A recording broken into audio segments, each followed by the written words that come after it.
What's up? Hey,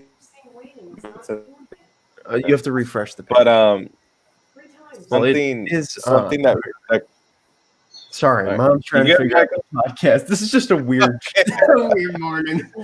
no, I'm not gonna lie. When I was in the stadium, and one of the first couple thoughts that came into my head were that I could finally say out of all of us four, I am the one that's most recently won a World Series. So Ryan can't say that anymore. Yes. Hey, I can still say one thing.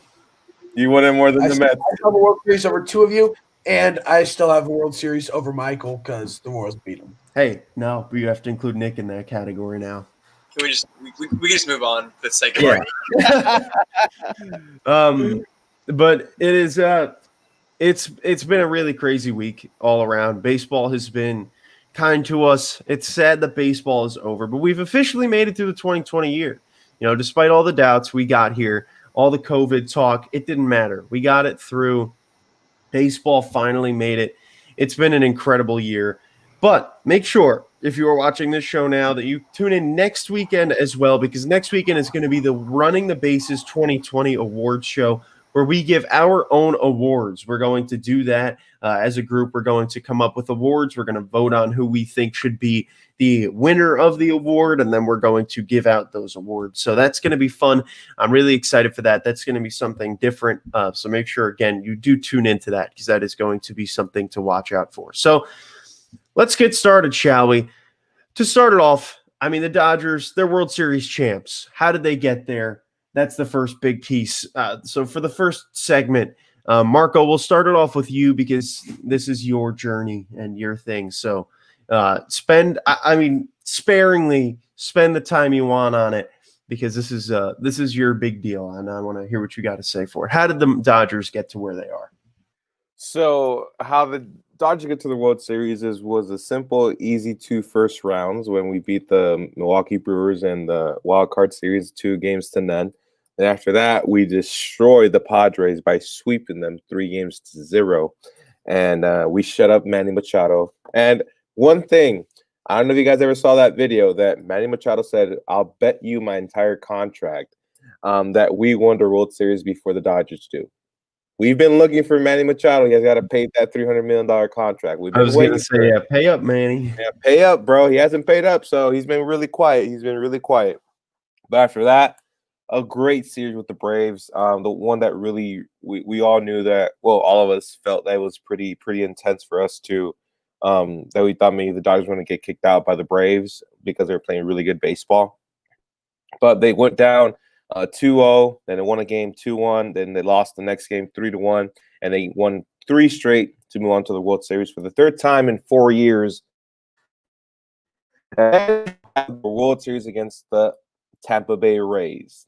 I could have easily seen this series gone swept by the Dodgers 4-0, but Blake Snell, he just was on a tear in game 2. At the same time, what happened in game 4 was just phenomenal for the Rays. It was just, I wouldn't say it was lucky for them. They just showed up and they did what they had to do. Kenley Jansen is not the closer for the Dodgers anymore. I'm saying that as a fact right now. He is no longer our closer. They got to move on. But game 6, bro. Game 6. I was nervous because it was Blake Snell again. Randy Arozarena goes yard on Tony Gonsolin, and we're like, oh, snap. Here we go. But thankfully, Kevin Cash pulled the Dave Roberts move. But thankfully, we're on the other side of the move, and he took out Blake Snell, and that led for the Dodgers to take the lead and win the World Series in 6 games. And to break and end the drought of 32 years without a World Series, it was special to watch. It was special to watch. Yeah, you bet it was. It was definitely special. So thank you, Marco, for that. Obviously, it is important to note. I mean, this Dodgers team has been fighting for many years after the consecutive losses in the World Series, the consecutive NL West championships, just to come up short. It's been a very disappointing road for the Dodgers, but here they are.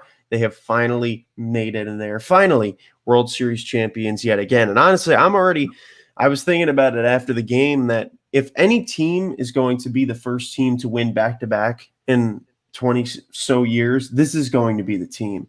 This is the team that's the best team in baseball right now. And I don't see any way that anyone gets better than them. I mean, there's really no way. They're just the best team on paper.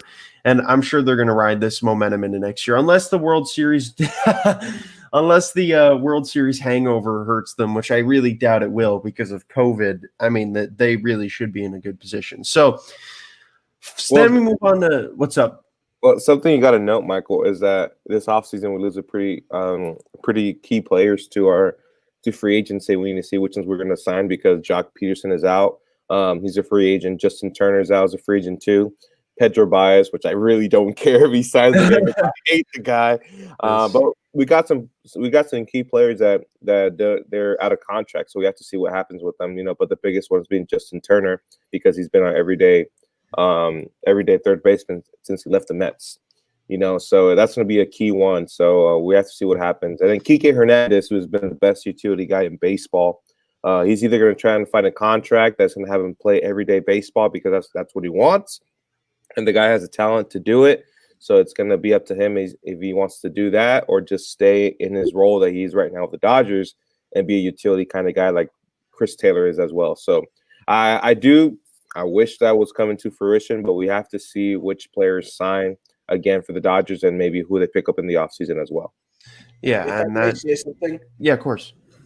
If Justin Turner decides to retire because he's 37, or if he moves on from the Dodgers, you could have Kike Hernandez become the third baseman. That's true. He's a utility guy. He could take over that role, or Chris Taylor with Gavin Lux in that system. So there's a lot of moving pieces. They've got a great farm system.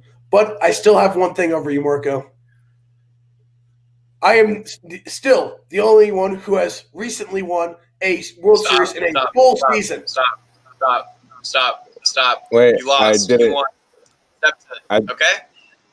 You won. He's making it about 60 games and how it's not as important. I never said it's most important. I'm just saying. Okay. Facts don't care about your feelings. Okay, in a 162 game season, yes, but Marco is the last one to win a World Series. And congratulations. And the Dodgers are probably going to win it again next year. Yes, I agree. So I gotta ask, what was the fact that he's trying to tell me? Because he cut out with Nick. that Marco. Don't worry about it. Yeah, that Ryan's making the argument that he's the last team to win in a full 162 game season, so we can still hold that over our heads. Overall, it's still going to take longer for you to say it than Marco's. Marco can say it a lot quicker. Marco, I'm the last world champ, Ryan. I'm the last world champ in a 162 game season. Talk fast. Ryan, I'll just say this. We were at risk of not having a season at all. There was a chance we were going to have a season, but we did. Doesn't matter how short it is. We were dying to have baseball, and we did. And who was the best team that won it? The Dodgers, baby. And hey, you guys won out in a long playoff series. There's no argument there. Yeah. And it was crazy. World Series. It was crazy that it was the 1 seed and the 1 seed that ended up playing each other and made such a good World Series. That rarely happens, bro. That rarely happens. Absolutely. So it's nice to see that. Yeah. So the next thing I want to chat about a little is Corey Seager winning the World Series MVP. A lot of people were happy about it. A lot of people thought that Mookie Betts should have won it. But the one thing that Brent said to me at work yesterday was that a lot of people tend to think that it is – well, actually, it might not have been Brent. No, it was my other coworker. Never mind. Either way, that Corey Seager did deserve to win because of how he did the entire series. And too many people get caught up in the, one game, he carried him through game 6. So I want to hear your guys' perspective. I want to start with Ryan this time, and then we'll move along to Nick and Marco, because obviously this is a big topic. So I want to hear what you guys think about the MVP, Corey Seager winning it. Should he have won it, and other things around it? Yeah, me personally, I'm on the Mookie Betts side. And it's nothing against Corey Seager, because Corey Seager's been fantastic for the Dodgers, especially in the NLCS and their comeback, and also in the World Series. But you got to look at Mookie Betts. Game 1, He scores. No, not game one. Wait, Yeah, it was game one. No, it was game one. Scores on that infield hit. Does it again in game 5. He has the double off of Nick Anderson. No, off Nick Anderson in his first at bat after pulling Snell before scoring the go-ahead run to win the World Series, before hitting a home run to put the icing on the cake. Mookie Betts makes an impact in every single game. Don't worry about it being with his bat. He also does it with his glove. So I think that the most valuable player arguably should have been Mookie Betts or even Kershaw. Kershaw was dominant in the series. But, of course, I'm okay with Seager getting the award because he's been so dominant, been a big piece. He really established himself as one of the league's top shortstops in this postseason. I agree. Nick, what you got for us? For me, it's kind of a toss-up. I had Mookie winning the World Series MVP going into the series, but watching the series in total made me realize that you can't go wrong with either pick. I think they rode with Seager just because they wanted to. There's one the storyline of he won NLCS MVP, we'll give him World Series MVP. But I agree with Ryan that I feel like Mookie made a bigger impact on defense, and he made a bigger impact on the base paths, which is a huge part of the series. Game 1 stealing 2 bases. I think he had 5 stolen bases the entire series, which I think was a huge momentum shifter for the Dodgers. So I kind of agree with Ryan in the sense that Mookie made more winning plays in the series than Corey Seager did. Obviously, Corey Seager had an amazing series. He had a 4-hit game in Game 3, not to be overlooked. So in my eyes, it could go either way. I think Kershaw definitely deserves some respect for this conversation. But in my opinion, I think it could have gotten Mookie Betts. Yeah, I agree with a lot of you guys. I'm not going to say I'm not happy for Corey Seager because he is my favorite Dodger ever since he's been in the organization. I think he's a stud, and he's finally got his respect that he's been looking for because he's just a phenomenal shortstop. I do agree that he was the NLCS MVP.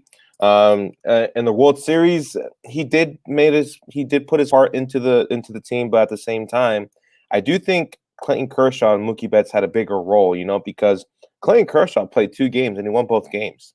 And he kept them in the game. He kept them just going at it and making sure he sets up his team for success to get an advantage in the lead, in the game's lead. But Mookie Betts, we were talking about it before the World Series that he was lacking home runs. He hit two home runs this World Series, and he also had, I believe it was. Let me just double check.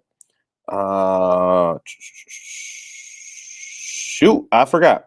I think it was his OPS was 898. That's his OPS in the World Series, and he had 15 runs and 8 doubles apparently. So he did have a big impact at the base and also at the defense. That's a normal thing to do for Mookie Betts. So I really think it could have gone to Mookie or Clayton Kershaw, but I'm not going to be mad about Corey Seager being the MVP.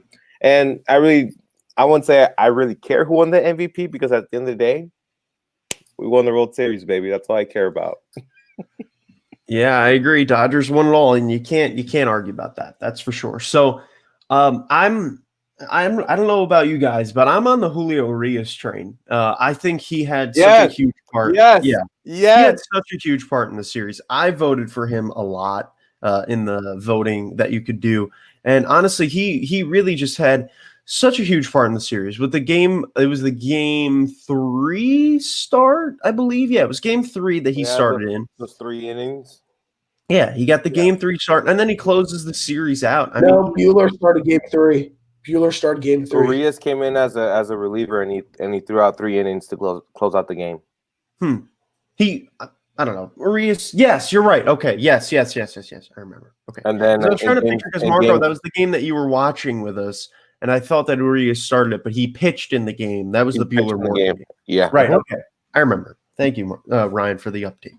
I have these Mandela effects where that happens. But either way, Julio Urias had such a phenomenal series. Look, I think Corey Seager also, I think it was deserved for Corey Seager because all around, numbers-wise, he had the best series. But I agree with you guys that you do have to look at the impact of the player, where Mookie Betts had an amazing series. The glove, just saving so many hits with his glove, and getting the big hits and being in the middle. It seemed like every time you looked at a big run scoring, Mookie Betts was involved somehow. So look, his numbers didn't necessarily look so flashy, but he still had such a big impact. And I think that I really do think that plays a big role. But all around, I mean, this has been a really great postseason for Corey Seager, one that we will look back on. And I thought it was funny that it was 10 years ago that the last time a shortstop won the World Series MVP. So maybe we're starting a trend where every 10 years a shortstop wins the MVP. So then, I mean, the other important part you guys mentioned his name is Clayton Kershaw. Clayton Kershaw finally winning his World Series. And that was, when I tell you, I got goosebumps seeing him running out of the bullpen with his hands in the air, so elated to have won a World Series for the first time. He made me so happy. I mean, it was amazing to see him look so joyous finally to win it all. And I mean, Marco, you've sat through the pain of Clayton Kershaw, watching him make all these postseasons and not getting there. So what was your initial reaction seeing Clayton Kershaw getting that and seeing his excitement? And then we'll go around the horn. We'll go Nick and Ryan after that. I'd say I'd just be proud of the dude, because he's done so much for this team. Some people, he's the best regular season pitcher of all time. It's arguable with other people. But after so many heartbreaks of him actually trying as much as he can to win the World Series and to him to finally see lift the commissioner's trophy, it was just a special moment to watch, because there was points I was like Clayton Kershaw, he's done for us. He shouldn't have signed that 3-year deal. I'd said back in the day because I was just tired of him. But I was like, okay, let's just hope that these $90 million we're going to pay him in 3 seasons are worth it. And it turns out that this season it was worth it. We saw him pitch 2 great games in this series. He set up his team for success, and he basically was everything we could ask for this postseason entirely. He had some really great outings against the Brewers and against the Braves as well, and the Padres. He just had a great postseason, and I think this is finally the postseason and the championship, obviously, that kind of redeems who he is as a pitcher. All these heartbreaks that people were talking about, like, oh, he sucks at the postseason. Like, you really can't say that anymore because now he's officially a World Series champion. So it was just special to him.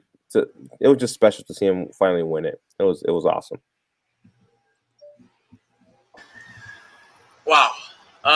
Obviously, being from the LA area, half of my friends are Dodgers fans, and the amount of slander he gets in the postseason is just unbelievable. He used to get, at least. And for such a great regular season pitcher to see him struggle in the playoffs these past couple of years, it's just been really tough to watch. Because you really just don't know what happens in between that time, or if he gets in his own head, or just what happens. But this year, he finally did it. He proved everyone wrong. He pitched an unbelievable postseason, beginning to end. Had a great regular season, solid regular season from him, and this is just helping his legacy here on out. He seriously could have won World Series MVP. A lot of people don't agree with me, but I think he definitely was in consideration for it. But he finally did it. He finally proved the Dodgers wrong, and he's finally a World Series champion, and he will go down as one of the best pitchers of all time. That's said and done. Yeah, this just adds to the case that he has to be a first ballot Hall of Famer, and I'm personally on that train. There's no doubt against it. In Game 5, when he got the win, he became the all-time leader in postseason strikeouts, passing Verlander. Kershaw has had his struggles in the postseason. We've known this. We've saw it. It was not the same this year, especially in the World Series. He was dominant. He's been huge for the Dodgers, and I know that Dodgers fans get frustrated with him, especially in the playoffs, but what else can you ask from the guy? Over his career, 2.43 ERA. He has led the league in ERA 5 seasons. He has had 2 seasons with 20-plus wins. He has almost 100 more wins than losses in his career. What can you say that doesn't help him be a first-ballot Hall of Famer? And the fact that I think a lot of people are overshying the fact that he could have won World Series MVP is frustrating because he was dominant. got the ball in game 1, shut out the Rays. He was terrific. 6 2/3, 1 earned run. Game 5, 5 2/3, 2 runs. I still think he could have gone longer, but I think Dave Roberts wanted to save him just in case for a game 7, which is smart. So I really like how Clayton Kershaw has been able to get over the hump, and congratulations to him. He deserves a ring, and that only adds to his stacked resume. You guys hit the nails on the head. I mean, the biggest part of this was just the overall getting over that hump and being able to pitch well in the postseason, being able to finally silence the haters.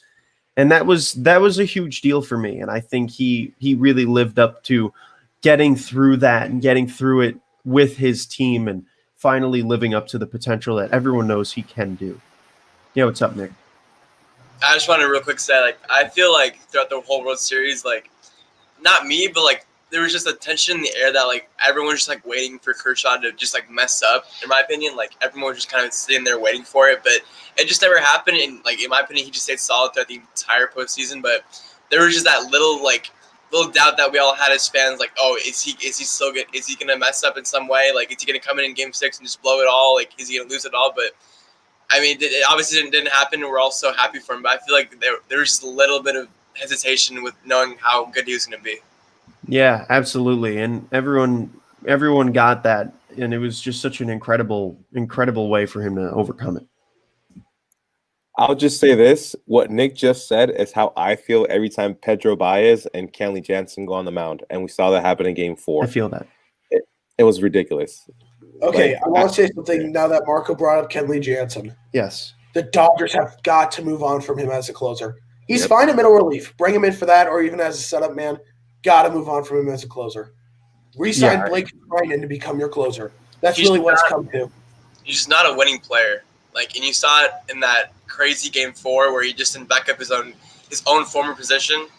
You gotta get rid of him at this point. I don't even think he deserves to pitch a relief inning. Like in the middle of the sixth inning, he doesn't deserve that. He doesn't deserve anything. I think he does. When he was at his peak, when you're down by 10, one of the greatest closers in the game, if not the greatest, he's still in the regular season. Sure, a good relief pitcher, but the intangibles. He's in the regular season, not a pitcher anymore. First off, second off, I still can't get over the fact that he's a former catcher, and he didn't cover. It's still mind-boggling, but I still think he'd be a solid middle relief setup guy for them. And they already have too much money wrapped up in him that they can't release him or trade him. Nobody's going to want that contract. And I don't think the Dodgers want to take on that money if he's released. That's true. Yeah, I agree. The thing about Kenley Jansen, he has 1 year left in his contract because they signed together with Justin Turner a couple seasons ago. But Kenley got that extra year on there. So after next season is going to be a free agent. But I see your guys' point. I think it'd be a good either or rotation with Blake Treinen or with Kenley Jansen. Maybe bring in Kenley for the 8th. Sometimes depends what the score is. If he's down by 1 run, if they're up by 1 run, just bring in Blake Treinen. Just bring in Treinen because Kenley, what happened in Game 4? He's just not the same. There was some glimpse of him in the regular season that we saw he's finally Kenley Jansen again, but unfortunately, in the postseason, it didn't show up at all. It didn't show up, and it's sad to see. So I think the Dodgers should really, really consider who is their new official closer. Even Dave Roberts himself said, I don't know his role right now in the series. I just don't know his role right now. And when your manager says that, it gives you a feeling or a sense of what's going on in the bullpen for the Dodgers. Okay, one last little tidbit. You brought up Dave Roberts. Dodgers fans are so critical of Dave Roberts. The way he managed the NLCS and World Series, terrific. He was proving that he's deserving of that contract extension and how he can band a team that could have been full of egos and problems, but gelled them into World Series champs. So you got to give him just a ton of credit. That's true. That's another good point. I mean, look, he wasn't perfect, and I mean, no one's perfect, but he did do a very good job. He was able to get the Dodgers through. All that matters is that, he outmanaged Kevin Cash by a lot. Wasn't even close. which nobody would have thought because Kevin Cash is one of the best managers in baseball. So his credit is much deserved. Yeah, I completely agree. The thing that impressed me the most is how he managed Game 6. Because I was just surprised. I'm like, oh my gosh, we're going with Gonsolin. But I'm not saying I was worried about Gonsolin, but I was wondering, like, how much can Gonsolin give us? Can he give us at least That wasn't the right move. I don't think that was the right move. I think that wasn't the right move. I think it wasn't either, but at the beginning, I was like, okay, let's give this guy a chance, see what happens. But if you look at it, guys, they were only down 1 run the entire game. They were just down 1 run until they got the lead, And like when Tony Gonsolin, the only mistake he gave was the Randy Rosarena home run. Besides that, he was forcing pop-ups, ground outs, and a little bit of strikeouts until he got changed. And then it became a bullpen game. After that bullpen game, they were still down 1 run. I kept telling my friend, the people I was texting during the game, guys, we're down 1 run. I know Blake Snell's on the mound, but it takes 1 pitch to change the game. It's just 1 run. If we're down 3, it's a dumb managerial move. Yeah. So I think it was just it was, for some people it was risky, but I just liked how he managed it. I think he did a great job in Game 6. I gotta give him credit for that. And I think the biggest difference in getting the Dodgers to World Series this year was having that dominant bullpen. They really did not have a truly dominant bullpen in 17 and 18 and 19 to get them over the hump. And that's what they had this year. They had Trinan. They had Ferguson, even though he was hurt, Floro, Urias. There were so many guys in that bullpen. Yeah, some of those pieces could be gone next year, but still, such a dominant bullpen. And that's what really gets you wins in the postseason, is if you have a dominant bullpen. And that's really what I think a huge difference maker was. And on one of my other shows, we talked about who was a bigger impact this season overall, Mookie Betts or the bullpen. I said the bullpen. Because in the postseason, the bullpen is what wins you games, and a dominant bullpen is what they had. So I went bullpen. Yeah, absolutely. And that is always the factor. It always comes down to who has the best combination of pitchers and hitters to put themselves there. And the Rays set themselves up with a fantastic pitching staff, but they didn't have the offense. And that was something we had been saying all along. Look, they made it a fun series. This was an incredible series all around. So then you guys tapped on it a little bit. The Blake Snell move. That Nick's reaction and everyone's reaction sums it up. This Blake Snell move will forever haunt the Tampa Bay Rays organization. It will forever haunt them until they win a World Series. This is going to be the talk of the Rays team. It's going to be something that whenever you think of the Rays, you say, Blake Snell, Game 6, because this was arguably one of the most not backed up decisions I think I have ever seen in a baseball game, to take out Blake Snell, who had been absolutely dominant. It's the 6th inning. He had been running. I mean, he was destroying the Dodgers. They couldn't. I mean, I was getting reminded of personally back in 2016 when it was the Mets and they had to face off Bumgarner in the wild card game. I mean, the feeling as a fan, you're just like, oh, well, we can't get a hit. Still can't get a hit. And you feel like anytime you get somewhat good contact and it's a fly ball, you think, oh, maybe that's going to be the one. And then it just dies in the outfield. And I mean, I feel for Dodgers fans there when you were getting destroyed, but then he takes him out. Third time around the order has been tough for Snell this year, but that doesn't matter. You can't focus on that. And that was something that was really hard. So Nick, we'll throw it to you first. Just talk about it. Let's hear what you have to say about this Blake Snell move. Well, I'm no way a Tampa Bay Rays fan or anything like that, but this just made me so mad as a baseball fan.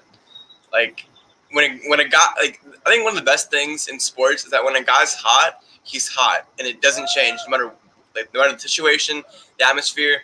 Blake Snell was a man on a mission in Game 6, and for Kevin Cash to pull him like that, it's like it'd be like in basketball, if someone scoring like 20 straight points and then their coach taking him out. That's what the equivalent was for me. Blake Snell was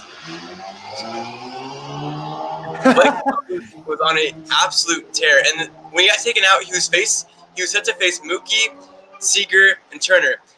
Those three batters combined to be 0 for 6 with 6 strikeouts against Snell that night. It was just a total momentum shifter, you know? And I get Cash saying, "Oh, well, we might need him for Game 7." But the thing is, you can't go to Game 7 if you don't win Game 6 first.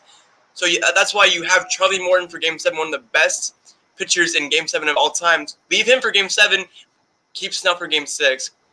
I don't understand. I think any one of us could have managed that game better than Kevin Cash did. I just don't know. I completely agree. I have a lot of thoughts on this. And first off, the fact that Snell was only at 73 pitches at that point was insane. But, Nick, you hit it. Coming up next in the lineup were Betts, Seager, and Turner, who were 0 for 6 in the game with 6 strikeouts. He was dealing. Yeah, Snell's had issues with the third time through the lineup throughout the season. But all that really has to go out the window. That's why I get so tired of the analytics. You see that with overshifts. You see that with this type of situation. Go with your gut and let the man pitch. I disagree with the move from Cash. Yeah, I tweeted it out. He was game planning for Game 7 if Snell could go 1 inning or 2. The amount of confidence he had being up by 1 run, I think, is awful. But I think the part that really frustrates me more is that he brought in Nick Anderson, who was great in the regular season. Don't get me wrong. Postseason, he was horrible. That performance in Game 6 was the 7th straight postseason game Nick Anderson's given up a run. If he would have gone straight to Aaron Laup, Ryan Yarbrough, or Thompson, it's a different game. But you went to Nick Anderson, who has continually struggled throughout the postseason, makes 0 sense. And I think that Cash should get his butt chewed for an awfully managed game.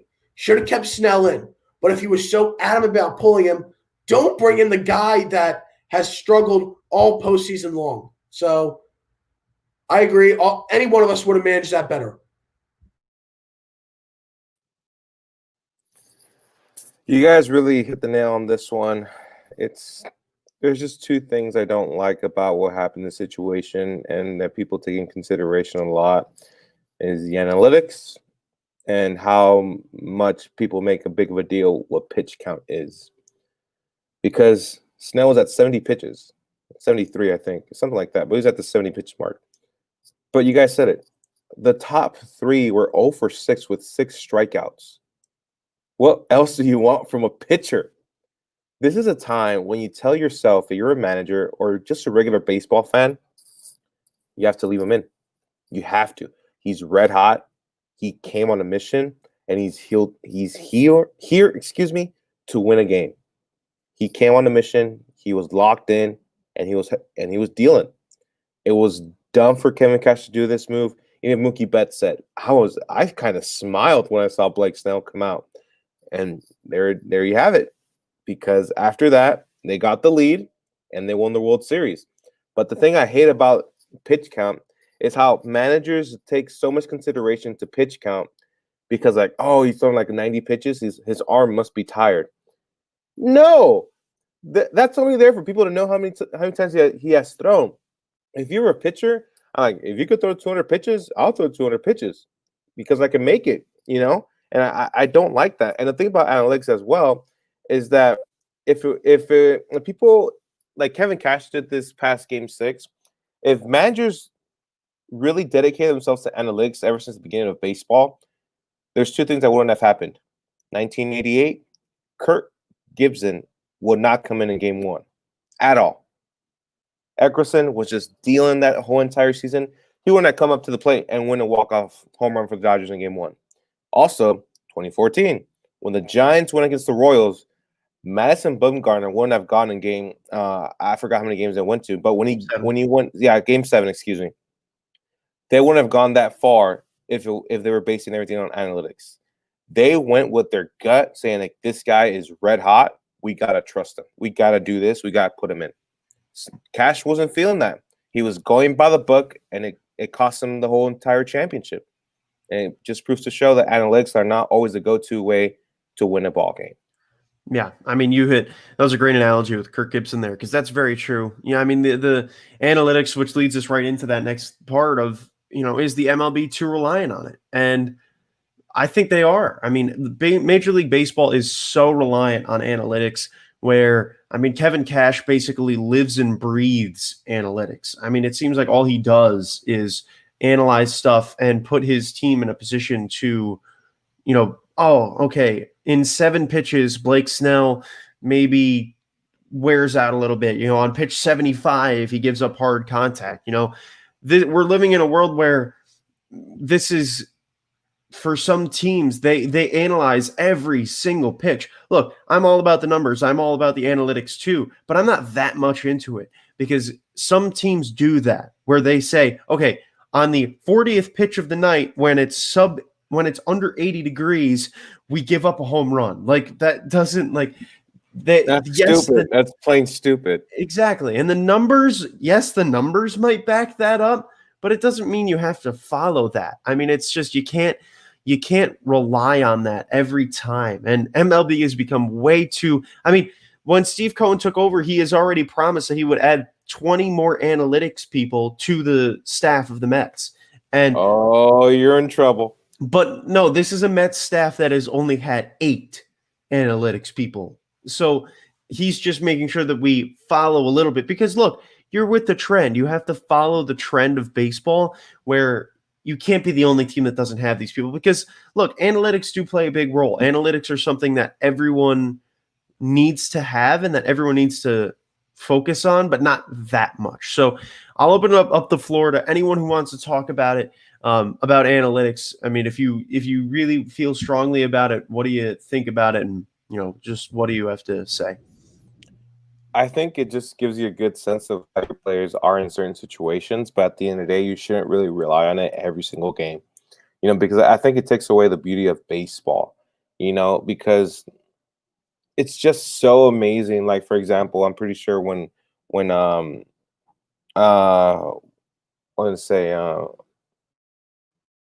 Madison came in Game 7 against the Royals, everyone was like shocked, or everyone just like was so impressed, like, oh my gosh, this is going to happen. Even Kirk Gibson, no one expected him to play in the game as he was walking on 2 broken legs. But the managers went with their gut and they trusted their players more than they trusted the books. Because it doesn't matter what a book says, you can't really predict how a player is going to go or do at the plate or on the mound in a certain situation. That's the thing I hate about analytics, that people rely on it too much that it costs them the game and it costs them a championship, and it's sad to see. And I respect analytics, but there's just some times that you just have to throw them out the window. You have to trust your gut. You have to trust your players to make plays and do a job and win you games.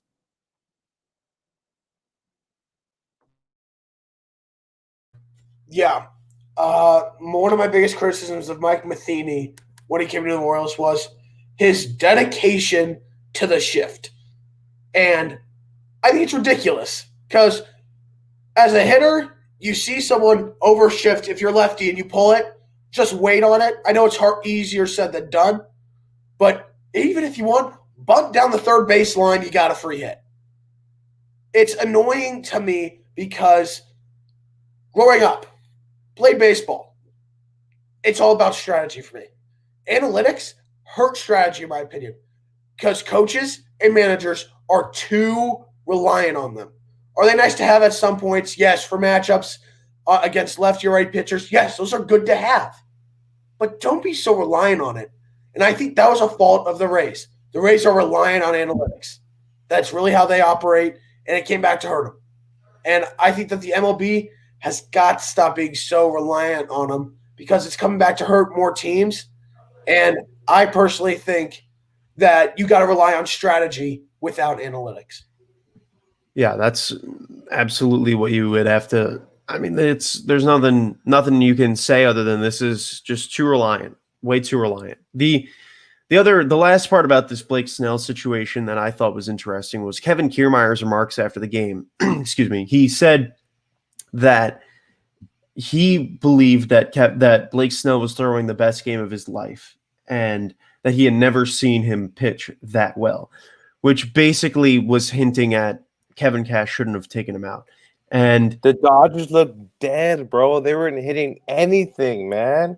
They look dead. I'm telling you, I was so worried because I was like this. I'm like, oh my gosh, I'm here in game 6. I can't afford game 7. Please, Dodgers, win this one. Or Kevin Cash, please mess up and take blame. It happened because the Dodgers looked dead against Snell, bro. He was just dealing. He was throwing heat at them, pitch after pitch after pitch. It made me nervous. And when I saw that happen, I'm like, hallelujah. Thank you, Jesus. Thank you, Jesus. yeah, it was so Marco summed that up from a fan's perspective, being there in the stadium. I mean, it's raw emotion. But Kevin Kiermaier with him. Sorry, Michael. What's up? Marco. That reaction, imagine the opposite. That was me during game 7 when Bumgarner came out of the bullpen. Oh, This was me. I was like, okay, let's do this. Come on. I see Bumgarner running out. I was like, I fell to the ground. I was like, no, why? He just pitched. I was he just threw 100 yesterday. And also, just gonna put it out there, I hate Pablo Sandoval. When he fell to the ground, when he fell to the ground after catching that pop up from Salvi, I swear Kansas City had an earthquake. I was so mad, and I still despise Pablo Sandoval to this day, and Madison Bumgarner. That is hilarious. I love that. That's okay. That's really funny.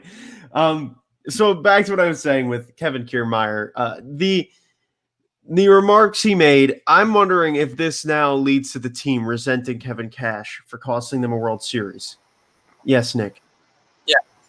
Yes. I agree.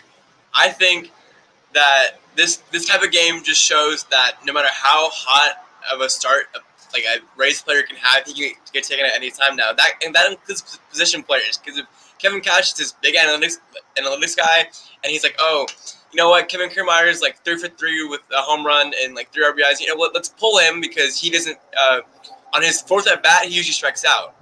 You know, so it's kind of like that. Now he lost the trust of his players, in my opinion. I don't blame the Rays players for thinking this way. You know, like he takes out one of the best pitchers in baseball after throwing 71 pitches and going after dominating the Dodgers lineup.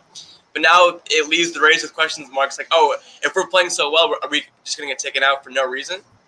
Yeah, I completely agree. That is exactly what I was thinking. I mean, it's the trust in your players. It's such a key thing to have. And if you don't have that trust, what do you have? I mean, you need to have belief in your players. Yeah, what it comes down to is it's gotten to a point, abandon the analytics. Trust your players. If you can't trust your players, how can you be a manager?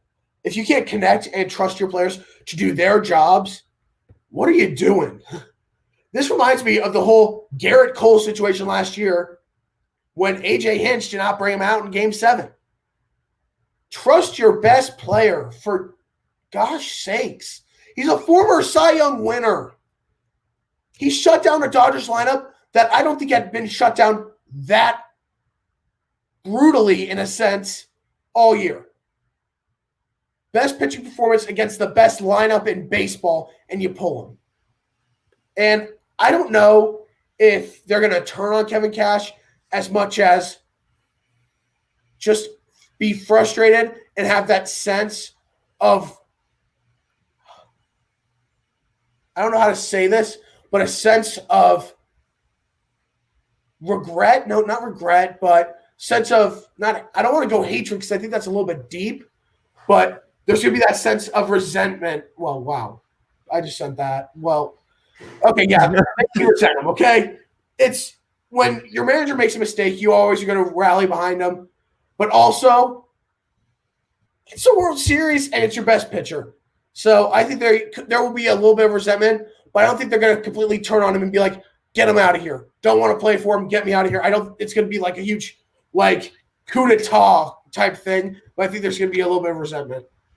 Yeah, resentment is the right word. It is going to be resentment. And it's that thought of, wow, we were one win away from forcing a Game 7 and one win away from potentially winning the World Series. And obviously, yes, it's all what ifs, but It's tough. It's very tough. Being a baseball fan, I couldn't even imagine how it feels to be a Rays fan. I mean, look, Rays fans have been punished enough. They've got a team that's so, I mean, where the most popular face on that team coming into this season really is Charlie Morton.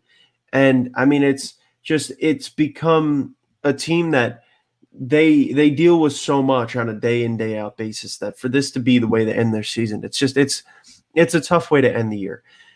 And then we have the last segment of the day, which is a segment that everyone's been talking about. And I didn't want to talk about it because I don't feel like it already happened last week and it's kind of over already, but we have to talk about it because we didn't do a show after it happened. So the Justin Turner COVID situation is one of the strangest, to say the least, situations I think we've ever seen in the middle of a game. But the lowdown of it was the fact that he had a inconclusive test the day before, still got to play in Game 6 after having an inconclusive test, got to play. His tests came back in the middle of the game as inconclusive for that day. So in the middle of the game, in the second inning, and then they rushed the test. In the seventh inning, they find out that he was positive, take him out of the game, and from there it seemed we didn't know what was going on. But then Kevin Burkhardt says after the game that he had COVID, and then he comes onto the field to celebrate with his teammates after everyone knew he had COVID. And it was just one of the weirdest things, honestly, I have ever seen. It was just so strange. Nick, I want to start with you because I'm sure you've got your own personal view on this because it's just such a very different thing that we saw. Yeah, if you could set up 2020 in like just one scenario, I think it could be that one. Honestly, you have a player in the World Series Game 6. The heart and soul of your team. Your veteran Justin Turner leaves the game for some reason. And when he left the game, I was kind of like, oh wait, what happened? Like, why did Roberts pull him? And like, I don't know. I was trying to keep thinking of like some type of excuse as to why it happened. And then I came back on Twitter. I see Justin Turner has COVID. I was like, oh. So if he has COVID, does that just mean like, oh, we're just gonna forget about that his teammates and that the rest of the Dodgers team could just also have COVID? And then the fact that he came back on the field to celebrate with his team after everyone, like you said, Michael, everyone knew he had COVID and he was just out there celebrating, like saying, "Hey, I have COVID, but I'm here to celebrate." I was just confused. The whole post World Series was kind of confusing to me with Rob Manfred also like having like a mid stroke. I completely forgot about that. Yes. Just the whole thing after the World Series was just strange to me.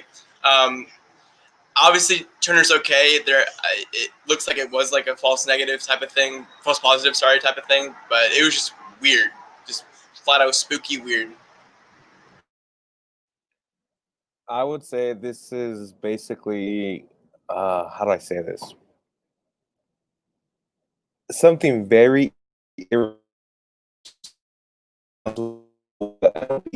but they were lucky the Dodgers, if he was positive. What would happen with Game 7? What would happen with Game 7? Like, how many people would be infected? When would Game 7 be played? Is there even going to be a Game 7? And how would it work? That's the biggest question, because you have to check who is positive, who is negative. MLB. So they got really lucky that the Dodgers won in Game 6.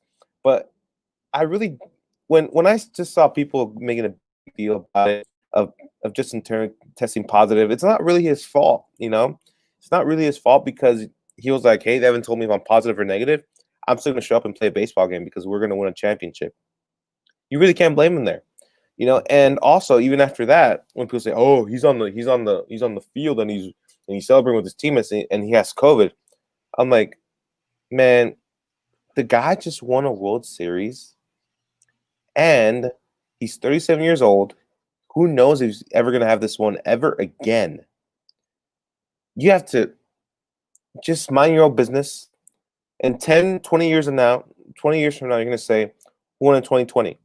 Dodgers won the World Series. But some people are going to be like, oh, but Justin Turner had COVID. People are not going to care. They're not going to care. They still won the World Series no matter what. They should stop making a big deal out of it. And just be happy that they won in Game 6, because if it was Game 7, who knows what would happen? Yeah, I completely agree. Well, Marco's been having some connection issues, but we'll toss it over to Ryan before I give my 2 cents. Yeah, tough situation, because I feel for Justin Turner, because you just win the World Series and a 32-year drought. You want to be out there with your teammates. He tweets out, it sucks, I can't be out with my teammates. Then he goes out. I think the thing that gets to me most is your coach is a cancer survivor. And you're next to him in the team photo without your mask on. And I know there's all the stuff about masks and COVID, but what you got to do in this situation is it's bigger than yourself. You got to do it for others. That's the approach I've taken to it, and I think that's the approach that Justin Turner should have took. You know what? If you want to be out for the team photo, fine. But don't be out there, because there were kids, people's families. I know there's rumors of false positives, stuff like that, but still, you just got to make it bigger than yourself and stay calm, because you're still World Series champs for a long time. Just celebrate after your quarantine. Just go out and celebrate with your team. But I get his want, and I get his eagerness to be out there with his teammates. Yeah, and the only thing I do push back on for that is that his teammates knew that he had COVID. They had to know. There's no way they let him. There's no way that they would even. I mean, they would have tackled him to the ground if they saw him go to hug someone if they didn't know. And I think that was the only thing that, because his teammates knew about it, I think they wouldn't hug him if they cared. Dave Roberts wouldn't have even let him sit down if he had cared.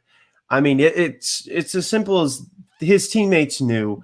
His teammates were aware. I mean, Mookie Betts said after the game, he said, I don't care. He said, I don't care that he had COVID. He earned this. He was with us during the game. He should have been out there celebrating with us. And Mookie Betts is such a big leader on this team. He's became one. Only 1 year with the team, and he's become a leader. And it's a weird situation. And Marco talked about Game 7 a little bit, which is what I think was so crazy, that if the Dodgers had lost this game, who knows?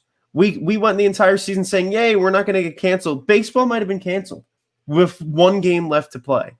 And we have to count our blessings that didn't happen. That, look, yes, it's a disgrace to the MLB that they didn't have conclusive results before the game, and it looks horrible on baseball.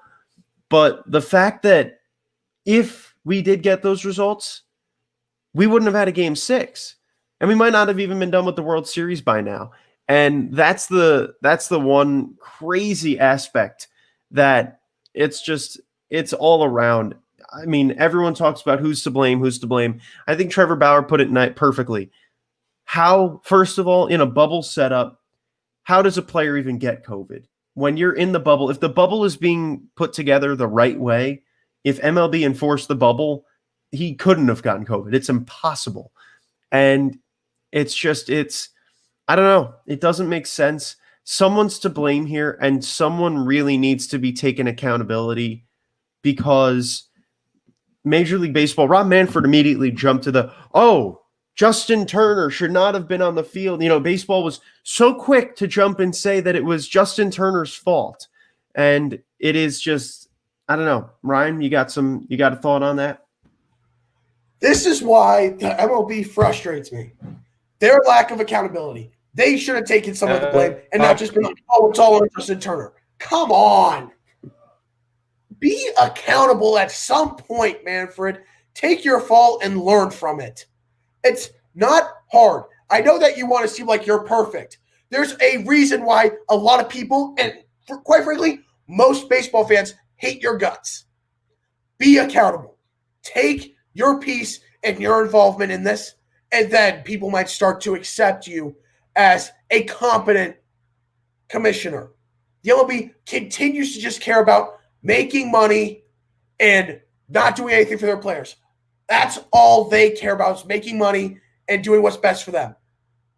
Nothing is about the players. It's about them, and it's about making them look good. And it frustrates me every single year, and every single time you have an incident like this. Be accountable and learn from it. It's really frustrating. That's the perfect way to end the show off right there with that sums everything up that I was going to say. Just accountability. MLB had to take some accountability there because they are 100% a major part of this. So thank you, everybody, for tuning on in for this week's edition of the Running the Bases podcast. We are grateful to have you all here listening yet again.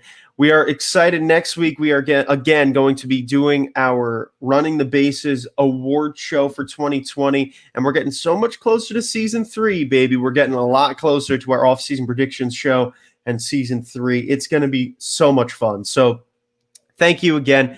Baseball's completed. This is our last show officially talking about regular season baseball from this year. Of a game that took place in regular season baseball. So thank you, everybody, for watching yet again. It's been an amazing time. Baseball is officially a wrap for this year. It's sad. It's very sad.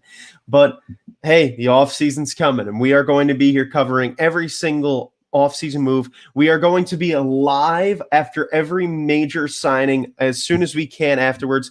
Anyone who's free is going to be able to join on up and be a part of that show. And we cannot wait to have you all here watching along with us. So thank you, everyone. Make sure you're subscribed, have the notification bell on in case you want to hear from us live as things happen in this offseason and to see whenever we're going live on Sundays. Thank you, everybody, for watching.